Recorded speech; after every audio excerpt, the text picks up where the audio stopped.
हिंदी में यूपीएससी की तैयारी से संबंधित प्रोग्राम्स को देखने के लिए सब्सक्राइब करें स्टडी IQ IAS हिंदी। नमस्कार, स्टडी IQ IAS हिंदी में आपका स्वागत है। मैं हूं विरत दुबे। दोस्तों, 2025 की तैयारी आप लोग करना शुरू कर चुके हैं। 2025 के लिए तकरीबन अब हमारे पास में 14 महीने के आसपास का समय बचा हुआ है।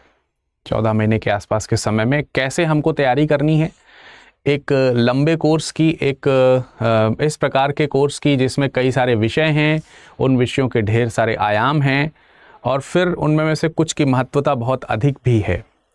तो ऐसे समय में एक इम्पॉर्टेंट चीज़ आती है कि विषयों को लेकर के समय प्रबंधन किया जाए, यानी कि जो भी विषय हैं उन विषयों को लेकर के थोड़ा सा समय प्रबंधन आवश्यक है।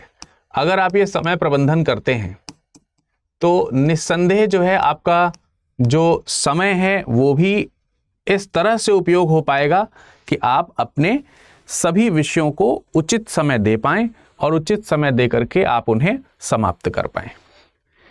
अब क्योंकि इतने ज़्यादा विषय हैं और उनके बहुत सारे आयाम हैं, तो ये कई बार एक समस्या हो जाती है कि हम किसी विषय में कितना समय दें। ये थोड़ा सा एक समस्या हमारे सामने आती है।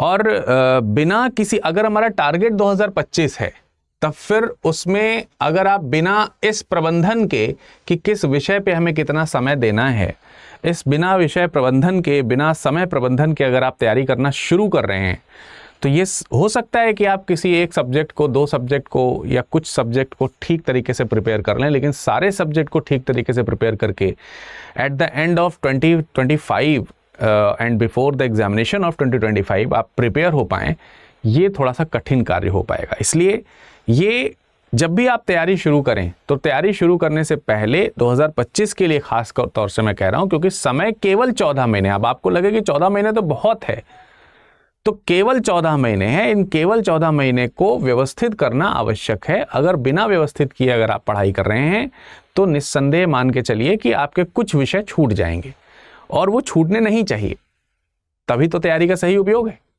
तो आज के इस टॉपिक में हम आपको यही डिस्कस करने का प्रयास करेंगे, यही बताने का प्रयास करेंगे कि आखिर किन विषयों पर कितना समय हमको देना चाहिए।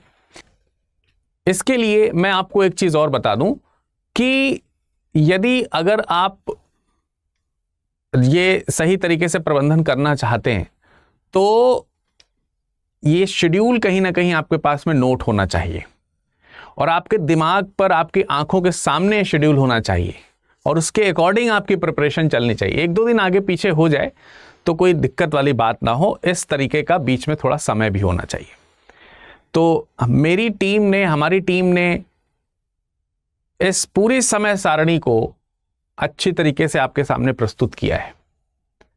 तो आप चाहे स्वाध्याय कर रहे हो, चाहे हमारे कोर्स में एडमिशन एनरोल करके कर रहे हो या कैसे भी पढ़ाई कर रहे हो, मेरे ख्याल से आपको ये विषय प्रबंधन समय के अनुसार ये बहुत आवश्यक है।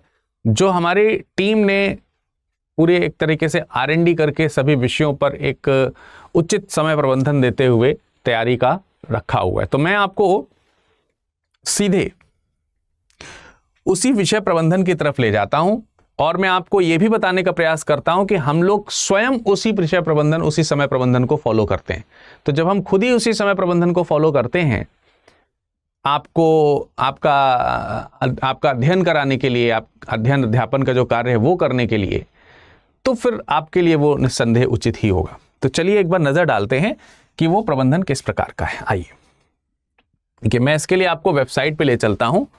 आपको एक काम करना है, आप स्टडी IQ की वेबसाइट पे जाइए।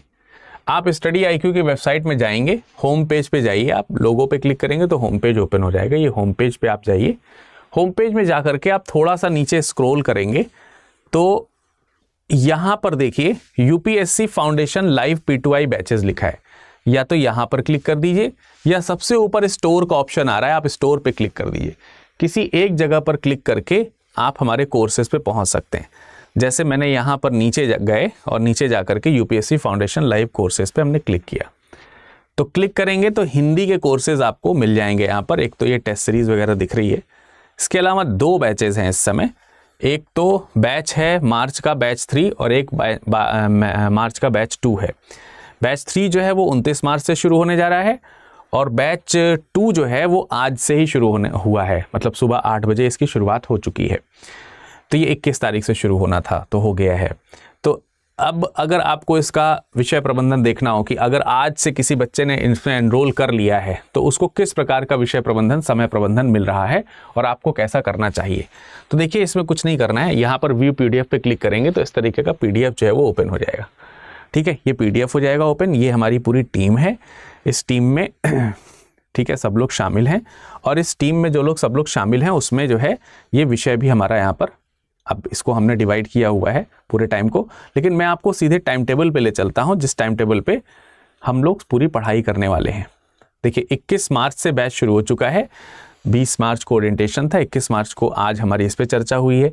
कल हम करंट अफेयर्स के महत्व को समझेंगे और फिर प्रॉपर हमारी क्लासेस जो हैं वो, क्योंकि बीच में होली का समय आ रहा है तो इसमें प्रॉपर जो क्लासेस हैं वो 27 से शुरू हो जाएंगी। सो आपके पास में ऑप्शन है 27 तक जाने का, लेकिन हम आपके साथ चर्चा कर रहे हैं कि आखिर समय का प्रबंधन जो है वो कैसे किया जाए। आइए मैं आपको समय प्रबंधन करके दिखाता हूं। देखिए जैसे इकोनॉमिक्स की बात कर रहे हैं, अर्थव्यवस्था की बात कर रहे हैं, अर्थव्यवस्था में जैसे यहां पर समय जो दिया गया है वो 27 मार्च से 30 अप्रैल तक का दिया है। तकरीबन 1 माह का समय आपको यहां पर मिल रहा है। तो अर्थव्यवस्था के लिए तकरीबन 1 माह का समय आपको मिल रहा है, 27 मार्च से लेकर के 30 अप्रैल तक का। या हम कह सकते हैं कि 30 दिन तो ये हो गए और 3 दिन और 33 दिन के आसपास का समय आपको, 33 डेज के आसपास का समय आपको मिल रहा है। तो मोटे मोटे तौर पर 1 माह का समय आपको इसमें मिला है।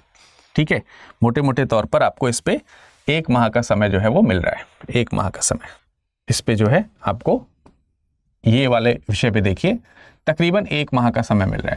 अब इस 1 माह में जो समय मिल रहा है उसमें हम लोग अध्ययन कैसे करेंगे। तकरीबन डेली बेसिस पर आपकी 2.5 से 3 घंटे इसमें क्लास आपकी होने वाली है, 2.5 से 3 घंटे। तो आपको भी जब आप पढ़ रहे हैं तो मैंने तो आपको ये बताना है कि आपको कितनी देर समय इसमें देना है। तो भाई तकरीबन 2.5 से 3 घंटे आप उसमें अध्ययन का समय दीजिए। अध्ययन का समय मतलब नई चीज़ें सीखना, पढ़ना, नोट्स बनाना, ये सारी चीज़ों का समय आपका 2.5 से 3 घंटे का डेली बेसिस पे इस पे सधा हुआ रोज जाना चाहिए। अच्छा एक चीज़ और मैं बता दूं, मेरे ख्याल से और यहाँ पर भी उसी तरह रखा गया है, जब आप यूपीएससी की प्रिपरेशन करें तो एक विषय को एक बार में उठाएं। एक साथ 2-3 विषय उठाने से कोई लाभ नहीं है। एक बार में एक विषय उठाइए, आपके पास पर्याप्त समय है, रिवीजन का भी समय निकल करके आएगा। तो रिवीजन के समय 2-3 सब्जेक्ट लीजिएगा, लेकिन अभी जो है एक बार में एक विषय लीजिए। आप मत चिंता करिए कि एक विषय हमारा तैयार हो रहा है बाकी तो छूट जा रहे हैं। सब तैयार होंगे या फिर बाकी तैयार करेंगे तो पिछला छूट जाएगा, ऐसा कुछ नहीं होगा। ठीक है, एक बार में एक विषय लेके चलोगे तो आपका माइंड उस विषय को आत्मसात कर पाएगा। कई लोग गलती करते हैं, एक साथ कई सारे विषय लेकर के चलते हैं, फिर ना उनका एक सब्जेक्ट तैयार हो पाता है ना कोई। अब देखिए यहां पर प्राचीन एवं मध्यकालीन इतिहास की बात हो रही है। Ancient and medieval Indian history में तकरीबन 25 दिन का समय दिया है, 25 डेज के आसपास का समय दिया हुआ है, लगभग 25 दिन का समय। तो आप हर एक में 3 का मल्टीप्लाई करते चले जाइए तो उतने घंटे हमारे जा रहे हैं, उतने समय जा रहे हैं, और दिन तो हमारे पास में लगभग नोट हो ही रहा है। इसके अलावा कला एवं संस्कृति में मोटे मोटे तौर पर 10 दिन का समय आपको देना चाहिए। 10 आप दे दें, 10 दे दें, 15 दे दें, 12 दे दें, ऐसे इतने दिन का समय आपको कला एवं संस्कृति के लिए चाहिए ही चाहिए। फिर अगर हम आंतरिक सुरक्षा की बात करते हैं तो आंतरिक सुरक्षा में भी तकरीबन आपको इसी प्रकार का, जैसे यहाँ पे देखिए 3 जून से लेकर के 13 जून तक का बात है। तो ओवरऑल आप यहाँ पर आंतरिक सुरक्षा में तकरीबन 10 दिन का समय दे सकते हैं। और इसके लिए मैं एक आपको सजेशन दूंगा कि आंतरिक सुरक्षा के जो विषय हैं, आंतरिक सुरक्षा के जो विषय हैं या जो टॉपिक्स हैं, उनको आप करंट अफेयर्स के माध्यम से जैसे आदतन होता रहे वैसे करते चलें। जैसे करंट अफेयर्स में कोई विषय आया तो आप उस पर ध्यान दें। जैसे इस चीज़ का ध्यान देना बहुत ज़रूरी है। अगर चाइना और इंडिया के साथ में कोई इस तरीके के क्लैशेज आ रहे हैं तो आंतरिक सुरक्षा के कुछ टॉपिक्स वहाँ पर उठ रहे होंगे, तो आप उन पर उस समय ही ध्यान दे दें करंट अफेयर्स के पॉइंट ऑफ व्यू से। तो ये आंतरिक सुरक्षा में भी कुछ चीज़ें आ जाएंगी उससे। इसके अलावा ज्योग्राफी एक बहुत ही महत्वपूर्ण विषय है, 14 जून से लेकर के 27 जुलाई।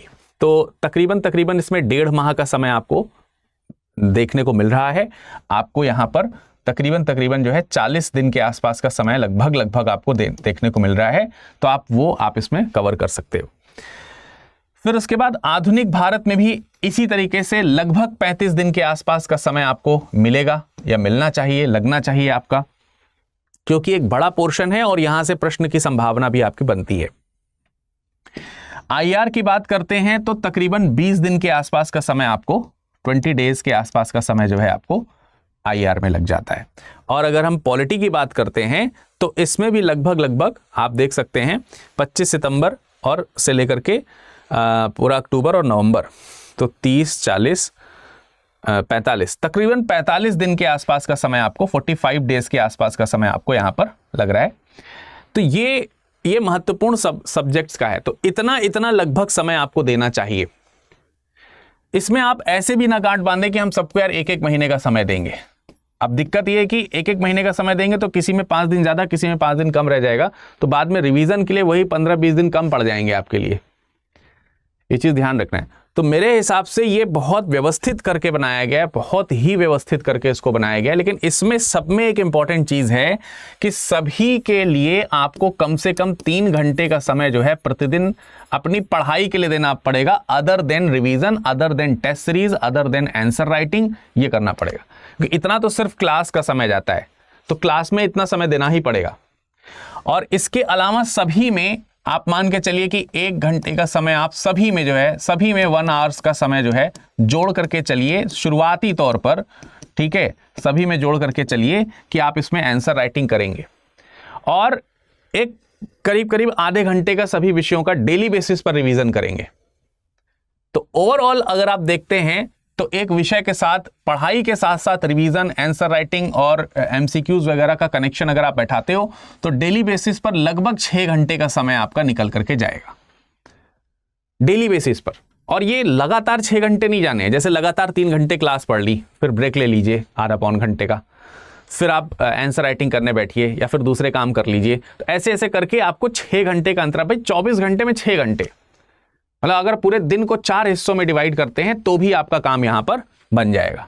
ठीक है, ये प्रोसेस होना चाहिए मेरे हिसाब से कि आप जो है, ये बहुत अच्छा सा प्रोसेस बना करके स्टडी IQ ने, पूरी टीम ने खुद दिया हुआ है। तो मैंने आपको यहां तक राज्य व्यवस्था तक बता दिया। राज्य व्यवस्था से ऊपर चलते हैं, थोड़ा राज्य व्यवस्था से और आगे चलते हैं। तो देखिए यहाँ पर नीति शास्त्र है, 12 नवंबर से लेकर के 23 दिसंबर तक नीति शास्त्र यानी एथिक्स। एथिक्स जो है ये मेंस का विषय है, ठीक है।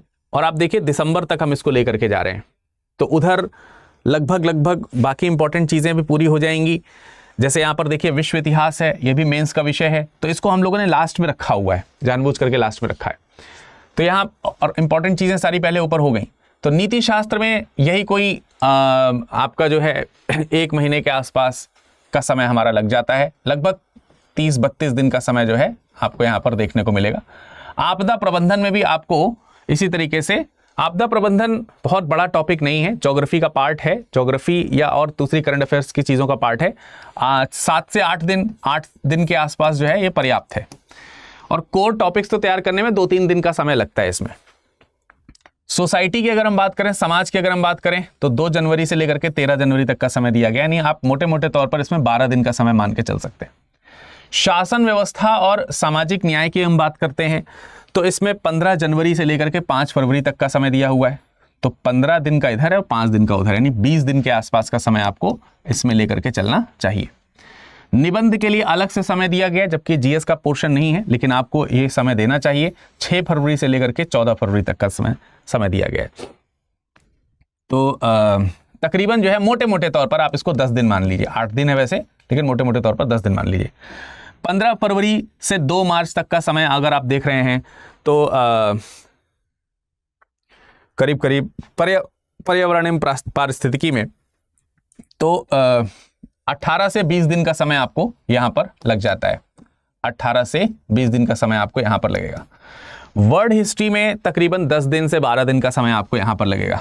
10 से 12 दिन का समय आपको यहां लगने वाला है। और ये भी एक बहुत इंपॉर्टेंट कह सकते हैं कि टॉपिक है, बहुत ही ज़्यादा महत्वपूर्ण टॉपिक है। 15 मार्च से लेकर के 30 अप्रैल के बीच में आपको ये मिलेगा। तो इसमें तकरीबन आपको 40 क्लासेस जो है, 40 क्लासेस के आसपास, 40 डेज जो है आपको यहाँ पर मिलते हैं।